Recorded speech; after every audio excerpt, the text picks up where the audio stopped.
Hold on to your butts.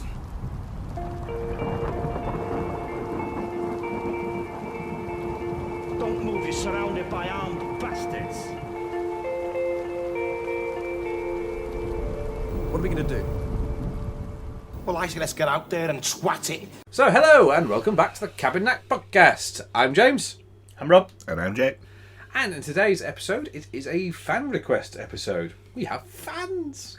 Yay! You know, we have people that listen. Yeah, fair enough. This one is from Vicky Cooper. It is from Vicky, this one, isn't it? Yes. I don't know, is it? You tell me, you're the one who did it. Is it from Vicky? Yes, It's from Right. Vicky. This is from Vicky Cooper. As we've This is for you, established. Vicky. Yes, thank you very much, Vicky, for this. Our one solid listener. One solid listener, yeah. No, Jill listens as well. It was it was a fascinating topic. I really enjoyed researching this one. Actually, a lot of good stuff around. But she has asked that we talk about local folk tales and superstitions and things like that. And there's quite a lot. I mean, by local, I have been relatively broad, so I've gone for sort of like South Yorkshire rather than just Sheffield. But before we do, I just want to say, grab a drink, make yourself comfortable, and enjoy the discussion. Like I say, I've done quite a bit of research into local folk tales, and there's a few that kind of keep popping up. There seems to be folk tales that pop up in every county and every sort of area, versions of the same theme. So there may be a few of them. But the main one for Sheffield is of a creature, a person, called Springfield Jack. Mm-hmm. It's the only one I've heard of for Sheffield. He's actually got a memorial, well, not a memorial, but he's mentioned on a plaque by the Cholera Monument. All right. There's a plaque up there. Yeah, there's a plaque up there. I can't remember how it actually says, but it actually mentions that people would gather looking for Springfield Jack. They think it was... Well, I'll read a bit of this. My childlike scrawls as well this time. Yeah. And say, so, Springfield Jack is a Victorian legend. It's a figure with glowing red eyes, causing mischief wherever he goes. Best known as a London legend, possibly as an offshoot from Jack the Ripper. So a lot of sort of this era kind of stemmed from that hysteria that Jack the Ripper caused. But has also been linked to Sheffield and is mentioned, like I said, on a plaque near the Cholera Monument. But why there particularly? In 1873, there were reports to the police of a creature in Clay Wood springing and jumping about. Originally called the Park Ghost, it was later dubbed Sheffield's Spring-Heeled Jack by the papers. There was a report from May 1873 in the Telegraph that said that no less than 2,000 persons gathered at the monument to attack the ghost. So the police actually had to disperse people from... So is that where Claywood was then? On that? That's where Claywood was up there. Yeah, so... There's still bits of the trees Yeah, on so that area, the remnants of the wood still exist, but as thick as it was, it doesn't exist. That doesn't exist anymore. People have tried to explain away Spring-Heeled Jack over the years, saying it was potentially a young fellow of weak intellect and was doing... Yeah, no, it's great, isn't it? Was doing it for a wager. I was nowhere near, honest. I might have been older than you. and they would win said wager if they scared a certain number of people and not get caught. So that's the theory, is that someone was doing it to basically win a bet. Can you scare this many people by this bet? Which is how it started, but Spring-Heeled Jack has now taken on a life of its own, and there have even been reports as recent as 1977 of Spring-Heeled Jack.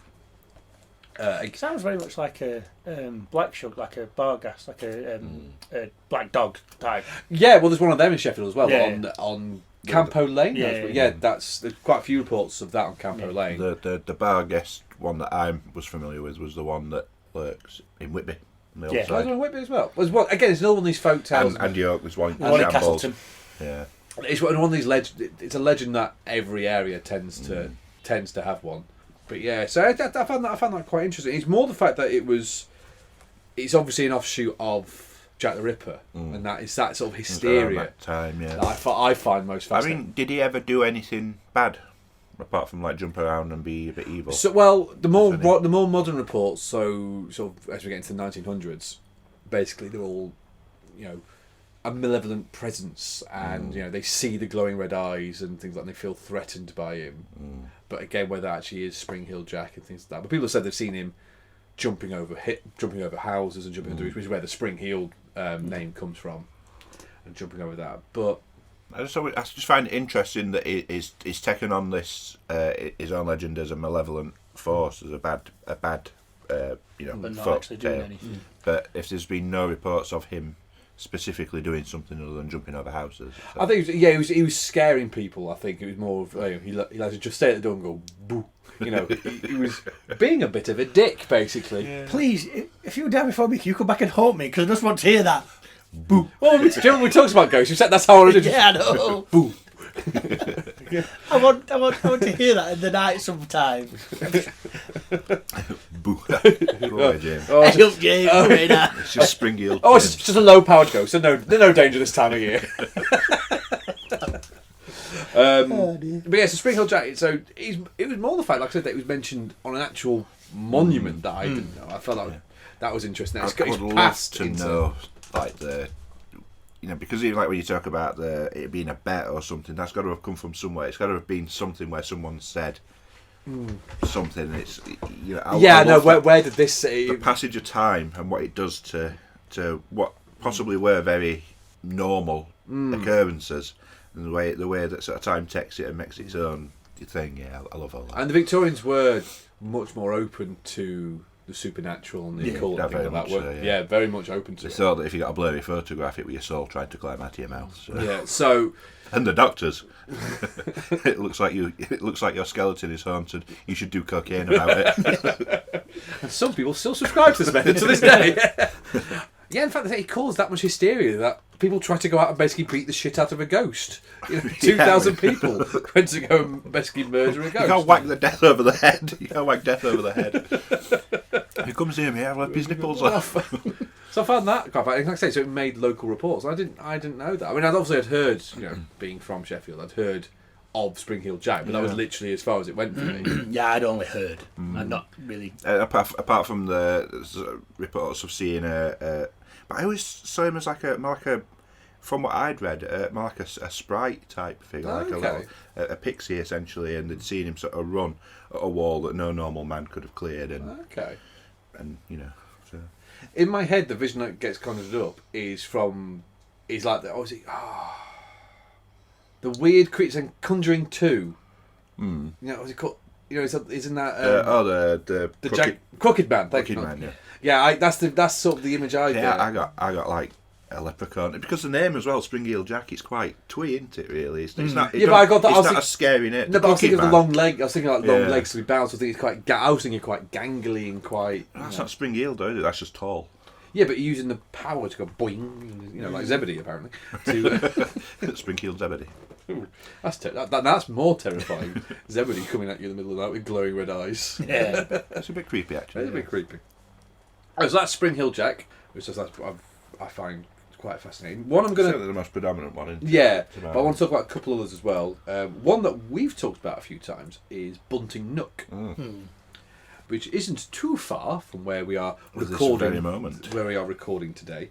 Now there are quite a few different reports of what Bunting Nook could be. The one I've heard, and see if it's one that you've heard as well, is that I've heard two different ones. Okay, well the main one I've heard is that it was a newlywed couple being led home, because it's always a newlywed couple, being led home with a horse-drawn carriage, and something scared the horse.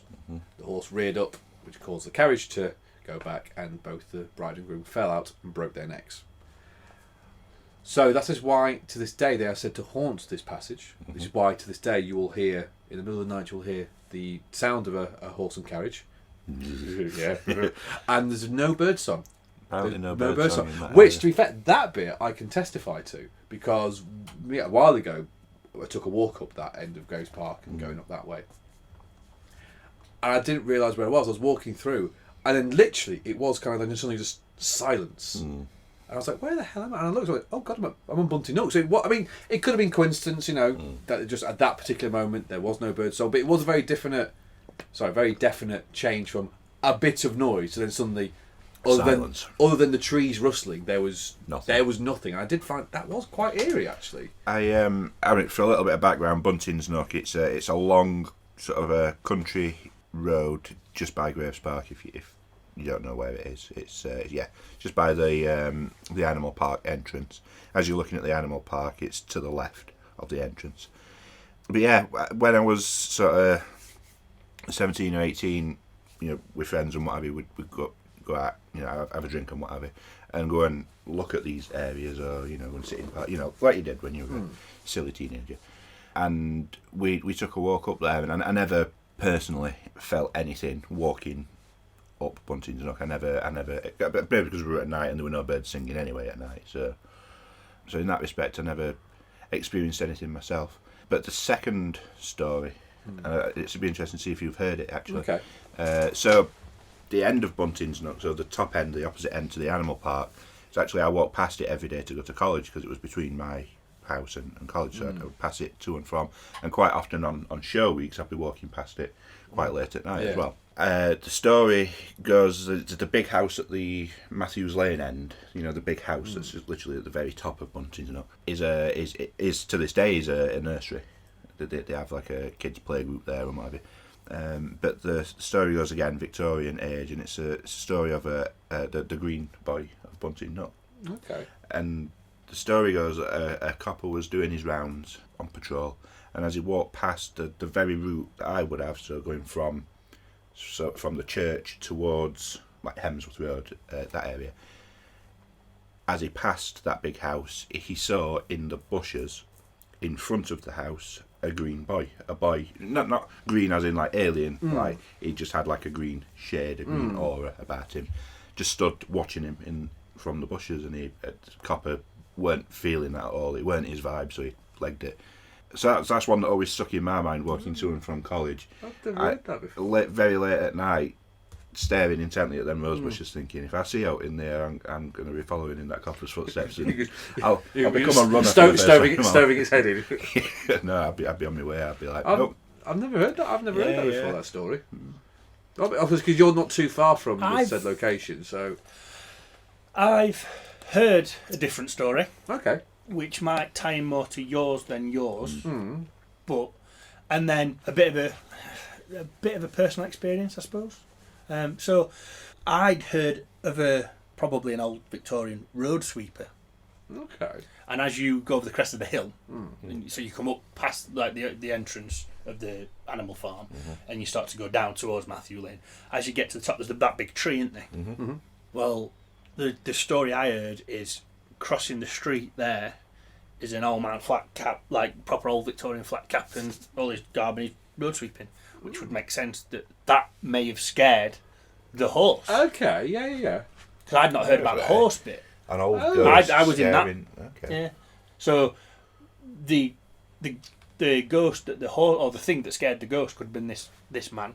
Because if I saw something crossing the street, it'd scare me, I think. So that was one. And then one of my ex-girlfriends, she at one point claimed to be susceptible to ghosts, and there were various different stories. Funnily enough, it's the one I told. It's her friend's mum. It's her mum. Sister's the Steve boy, all that one. And one night, I thought, I'll just test this theory. You're telling me that you're susceptible. So I took her for a drive, and we went over Bunting Nook, down to Matthews Lane, and turned back round and come back over. And as we come back over the hill, so we're now heading back toward the animal farm and that road there, she said, why did you bring me on here? What do you mean, why did I bring you on here? I said, just good for a drive. Said, why did you ask that? She said, well, let's get off this road. And we turned left to go back down towards what would be wood seats and that way. He said, did you test me on that road? I said, what do you mean did I test you? I'm trying my hardest to keep a straight face and I can't do it. She says, you test me, didn't you? I said, yeah. She says, it's supposedly haunted, that bit of road. She said, yeah, there was somebody back at Cowiers. Oh, fuck off. No. She couldn't. And that's why Rob bought a new car. She couldn't explain Random car fire. what or who it was potentially, but she said there was something in the back of the car. Did she say if it was someone catching a lift, or literally kind of you passed through so someone was in the back of the car at a point, or someone went, ooh, catching a lift type thing? I think it was catching a lift. Okay. Because she said, let's get off the road, and if we just sort of drove through that thing. Right. She wouldn't. She'd have probably said it then, rather than we got off the road. Yeah. And I think she wanted to check whether that person had gone before we mentioned anything. Ooh, fucking hell. That is pretty heavy going. I mean, yeah. my personal experience in the area is not nearly as creepy as that. But so there's St James's Church, which is located sort of very close by to the end of Bunting, and again, as a daft teenager, maybe got drunk and spent some time in graveyard late at night, and I remember sat on the bench outside the front doors of the church, looking out into the graveyard, and it could have been the drink, or it could have been imagination or whatever, but it felt like in the trees just beyond the gravestones looked like there was something white moving in between trees. And it got to the point where three of us sat there so convinced that we could see this thing that we were like, nah, we're going. So all three of you saw it? All three of us could see something white. Oh, okay. So we decided to go, and the route we took was to head back towards his friend's house, which was around the back of the church. And as we rounded the corner onto the back side of the church, there was just a single crow stood on the path in front of us, and it just went "Meh," and then flew off. But it was just really weird to see a bird at night. I think it was unusual, and it was just a single crow on the path right in front of us, and then it flew off. But my friend at the time, he's like, "We need to get back into the doorway at church because we're protected there." And I'm like, "Okay then, no." Well, there's a lot of people who do We'll hold. be even more protected if we leave the graveyard. Well, yeah. That's the best picture you can get. Get the fuck out of here. I think that's Bunting not quite nicely talked about, actually. Yeah. One story I did find, and I'm really annoyed because I did this sort of just generic type into Google Sheffield local legends, which unfortunately brings up a lot of kind of Michael Palin, Alex Turner, Toby Foster. Yeah. Toby Foster is not a fucking local legend. Jesus Christ. So stuff like that, but then there was an article I found which was listing a few of these things, and a couple more I'm going to talk about. But then there was just 2 lines of part of a story, and they didn't have any citation to it, didn't have any links to it, and I haven't been able to find anything else about it. But if I want to find, if you know about this story, Vicky, who is hopefully listening to this episode, please tell me. Basically, apparently, in Loxley, in sort of the late 1800s, I believe, a woman was found murdered in her cottage, but with her baby was still alive and apparently lying next to her. But no evidence was ever found. So they never found a murder weapon. They never found like signs of breaking and entry. Nothing like that. Literally, this woman hadn't been seen for a day or two. They went to the house and found her murdered. It doesn't even say how she was murdered. Just dead on the floor, and her baby was alive next to her. I suppose we don't know. You don't know then because there's so little background is whether she was murdered, whether she just dropped dead. Exactly. But the fact the term "murdered" was used says that something's happened. Although they didn't explain how that it was murder. Yeah. But there's no. I can't find any other record of this case. That I was like, well, it sounds like really interesting, but with minimal. Yeah, typical kind of haunted local folk tale something. Because it reminded me of another tale that's not local at all, but it just creeps me the fuck out. And it's just genuinely true because it was less than, I think, it might be about 100 years ago now, in, I want to say somewhere in America. There was a family living in a secluded farmhouse, and it snowed really, really badly. But people were looking out to space, and they could see smoke come from the chimney. They thought, they're fine. When the smoke thawed, they went up, to make sure they're all right, and they found the entire family dead in the barn. But they said they've been dead for like 3 weeks. So who's been? So someone has been living in that house, possibly in the attic, with these dead bodies, and that's what it reminded me of. It was kind of like, oh, that's not pleasant. That is really, really, really not pleasant. But it reminded me of that. It's just a horrible kind of that potentially. It could be just very, very sort of run of the mill in the sense that it were no forced entry because it was a lover. Yeah. A spurned lover who's come in and battered her to death, but couldn't bring himself to kill kids. But he did it in such a way it might have been a drifter. He could have skipped town. So CSI weren't what it is. CSI Loxley is not really. It's not really pushing forward that. But again, it was the fact that the baby was completely unharmed and just next to her as well. It's kind of like okay, and obviously things warp over time. So wherever the star got this from, it could have been warped several times before they got their hands to it. Right, the next thing. Have you ever heard of Sheffield's Megatron? What's a Megatron? As in Autobots and... Like a Transformer? Yes, I knew that's where we were going. No, Sheffield's Megatron was for many years thought as an urban legend, which is basically a giant underground storm system, storm drain. But it is completely true. There is huge Victorian caverns underneath. I knew that. Yeah, I didn't know it was called a Megatron though. It's called I understand we've got a hospital as well. We've got an underground hospital here. Oh, have we? Yeah. Where's that? In town somewhere, yeah. Yeah, this is Wicker area. Oh, okay. Yeah, apparently you get into the Megatron apparently somewhere near the station. You can have this is how you can have tours now. People surf down there apparently. The water going through, you can surf and stuff down there. But for years, people thought it was all urban because they could hear running water, but they couldn't see where it was coming from. But yeah, it's an old Victorian storm drain basically, and it's when you type in sort of Sheffield urban myths and urban legends, it's one of the highest hits. You know, a lot of articles are written on this because for a long time people didn't know it existed. It's only with the dawn of the internet and people documenting everything they do that people have found it. But that also led on to a nice little bit, which is something that we know is true, but it's passed into urban legend because people don't believe it. Which is the hole in the road. The hole in the road. The fish tank, especially the fish tank in the hole in the road. People don't, and I know we're too young to remember it, but... So I remember it. I remember walking... Well, no, but like, when we were young, it was almost dead. Yeah. The fish were long gone, but the actual hole in the road was about just to a murky green tank. Probably should clean that out. But no, when we were young, the hole in the road was virtually, it was about to be filled in pretty much, wasn't it, when we were young? Yeah. Maybe not when you probably remember it being built. Yeah. I'll wait for that. There we go. Obligatory reference. But it's now got to the point where that's now passed into urban legend and people don't believe this was a thing.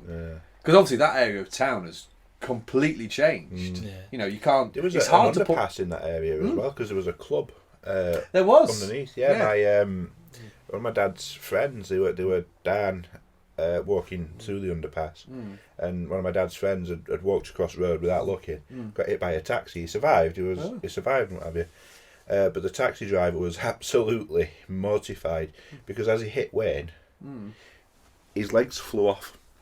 But he got fake legs. They were prosthetic legs. So taxi driver just saw both these legs fly off. Fucking hell. He's a washing machine airman, Wayne. I'll never forget he come round to our house when I was living at home to fix our washer.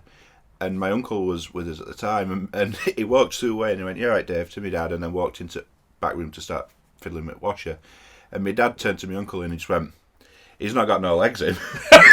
And my uncle was sat there and he went, there was a look of confusion on his face. Looked as if to say, "Oh, sure, he's just walked."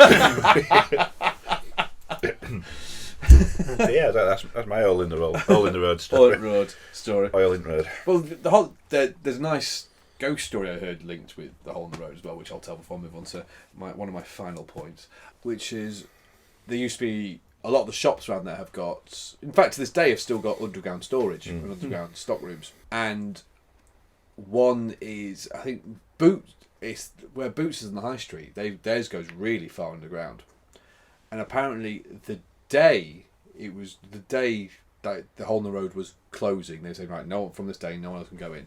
The day it was closing, they were down in the lower stock room, and there was apparently there's a phone on the wall that had never rung. That obviously on this day it rang, and apparently they picked it up.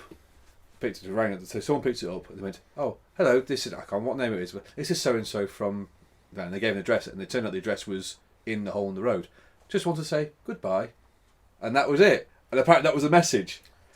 Okay, that's interesting. Apparently, from what I've read, it was a friendly voice. Yeah. It wasn't kind of like goodbye. It wasn't, I'll see you soon. It was kind of like a very kind of goodbye. I mean, whether it was someone playing a prank, going, doing a nice kind of like farewell type thing, but it's just kind of interesting that this phone that had never rung before. You think rang. if it had never rung, you wouldn't know what number to ring. Yeah. So this is a hangover from years and years and years ago. I don't know. I always found that quite interesting. But again, cute as much as anything. So it's like. But the fact that, like I said, this is now passed into, the hole in the road has passed into local legend. Yeah. Well, again, another one that comes up quite a lot is the Stocksbridge Bypass. Yeah. That's the monk. Well, I didn't know. For kids. I thought it was. I've seen research. I've seen both. I'd never heard of this. It's a very famous video. I've heard of Stocksbridge. Of some kids messing about in the tunnel that runs alongside it, or near it, or under it, or whatever. And it's a blink and you'll miss it moment. But as they're walking through what looks like like when you're breathing, you can see your breath in there 'cause it's that cold. What looks like a cloud of that sort of passes them by, and it's completely shapeless. Apart from like a split second where a face appears in it and then disappears again. That's quite a famous one of the early, when we first started getting video cameras. It's one, certainly as far as Sheffield's concerned, presumably one of the first ones. Yeah. Okay. So there's lots of ghostly activity by Stocksbridge Bypass. Apparently, reports of kids playing by the side of the road, but they're never found when people go and look for them, and then that a monk is commonly spotted apparently waiting by the road. I'd never heard of this. I'd heard Well,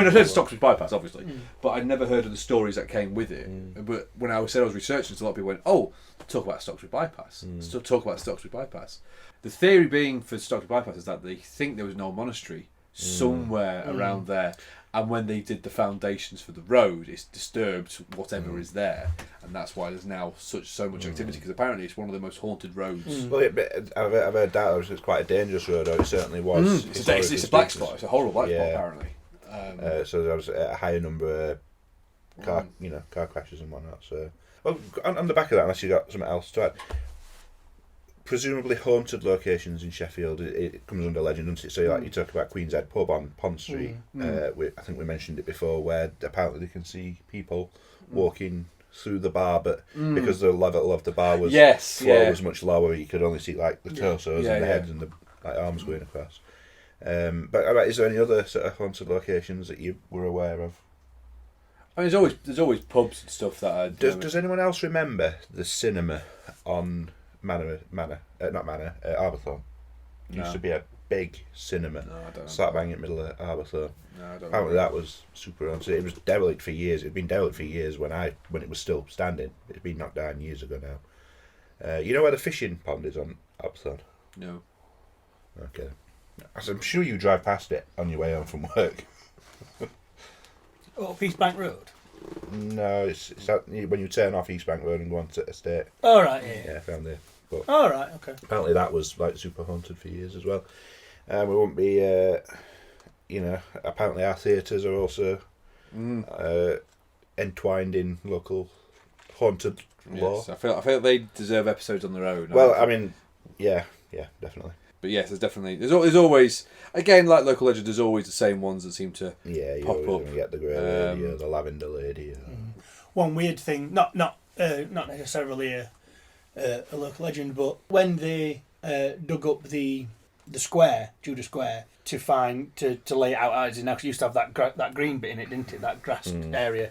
When they dug it up to do that, they found the cellar of the old Theatre Royal, which was across the road from the Lyceum. Ah. Yeah, there were barrels and all sorts like down there from Theatre Royal days. All old show reels and bits and bobs and stuff like that down. Can we go down? Well, it's all been filled in now, I think. Apparently. So I just want to end on a couple of little bits. I have a book of South Yorkshire folk tales. They're both relatively creepy.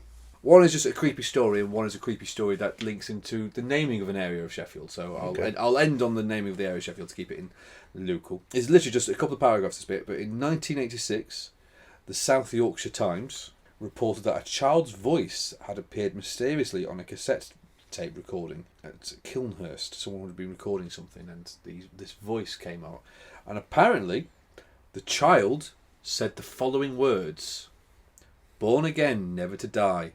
Born again into your family. I'm born again. Born again." Sounds a bit unborn to me. That sounds horrible, doesn't it? Jumby wants to be born now. But yeah, that's all there is on that, and I thought that was horribly creepy. That is very creepy. I get that. And then the final bit I will end on is on the naming of the area of Sheffield, the Three Sisters. Okay, yeah. So again, Three Sisters isn't that far from where we are. Probably closer than Bunting. Well, it is. It's closer than Bunting, isn't it? It's known as Three Sisters because, well, There were 3 tower blocks there, but now there's only 2. Mm-hmm. But I watched the third one come down. I was there when they demolished it. No, there are 2 prevailing. There are 2 stories of a similar ilk to why it's called Three Sisters, other than the 3 tower blocks. Someone said that the blocks were named after 3 unmarried sisters who lived in the area, and one was murdered by the other 2 who were jealous of her forthcoming marriage, which is one story. But the story that I prefer, and the story I shall end on, The one we'll go with because it's more one fun. we'll go with, is that the 3 sisters, triplets as they were, they lived in flats, and they all lived on the top floor of each flat. And on the same evening, all 3 were murdered, and their bodies were placed into a bag and dragged down the stairs of each tower block.